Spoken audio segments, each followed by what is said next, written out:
بات آپ لوگوں کے سامنے رکھوں، اور بات سنیما کی ہو اور اردو زبان، سنیما اگر ہندوستان کا خاص کر جو سنیما ہے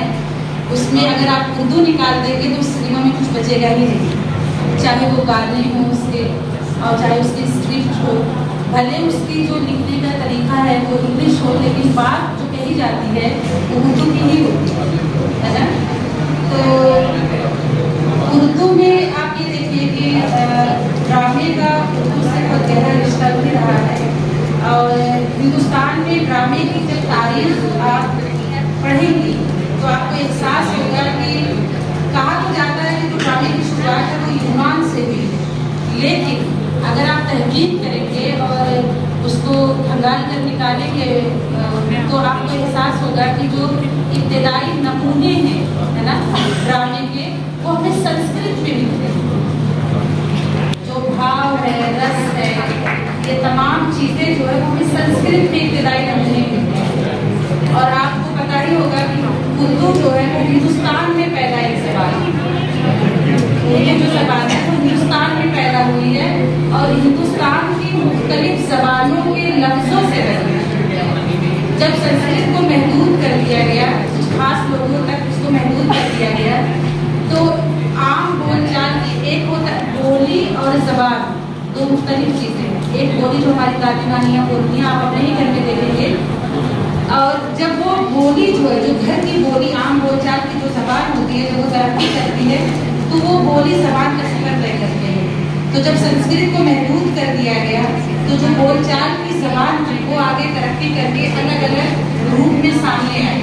ہے نا، پراکرت، ابھرنش، پساچی، یہ سب الگ الگ زبانیں پیدا ہوئی۔ تو ڈرامے کی جو زبان تھی ہمارے یہاں بہت ڈرامے کا رچ کلچر رہا، کٹپتلیاں، سوانگ ہے نا، یہ سب چیزیں جو تھی، اور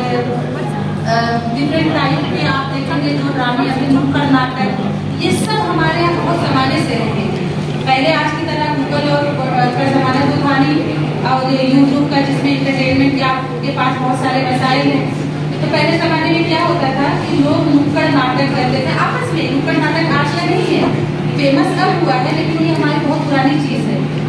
اور لوگ طرح طرح کے جو ہمارے یہاں لیلائیں ہوتی ہیں یہ سب ڈرامے کا حصہ ہے نا۔ ہندوستان کے جو ہے جو ڈرامے کا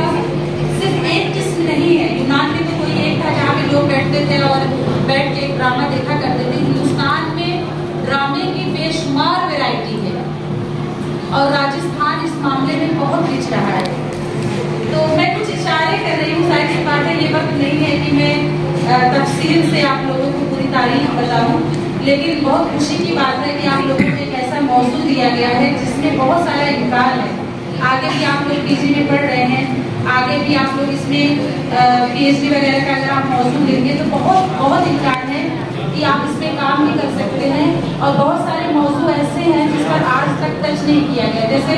جو ناٹک ہمارے یہاں لکھے گئے ہیں آج تک ناٹکوں پر اس طرح سے کام نہیں ہوا ہے، اس طرح سے انصاف نہیں کیا گیا ہے جیسا کہ ہونا چاہیے۔ تو ہمیں اس بات پہ فخر ہے، یہ ناز ہے کہ ہم ہندوستان میں پیدا ہوئے اور اتنے رچ کلچر ہمیں وراثت میں ملا ہے۔ تو آپ لوگ اس سنیما کا جو ٹاپک ہے اس کو 2 دن کا سیمینار ہے اور بھی سمجھیں گے، سنیں گے۔ میری بھی خواہشات دعائیں آپ کے ساتھ ہیں، اور تعلیم کا تو یہی ہے کہ محنت اور مشقت کا کام ہے، اور محنت نہ کریں گے تو کسی شاعر نے کہا بھی ہے اگر ہوتا زمانے میں حصول علم میں محنت، یعنی علم حاصل کرنا اگر بہت ایسا ہی کوئی آسان سا کام ہوتا تو اگر ہوتا زمانے میں حصول علم میں محنت تو جاہل سب کتابوں کو اکیلے وہ بھی دی جاتا۔ اور علامہ اقبال جو ہے وہ خاص کر جو نوجوان ہیں ان کو ہمیشہ انہوں نے مخاطب کیا اور 3 چیزیں بتائی کہ اگر انسان اپنی زندگی میں ان 3 چیزوں پر عمل کر لینا تو دنیا کی کوئی ایسی چیز نہیں ہے جس کو وہ حاصل نہیں کر سکتا۔ آپ نے خود ایک شعر بھی سنا ہوگا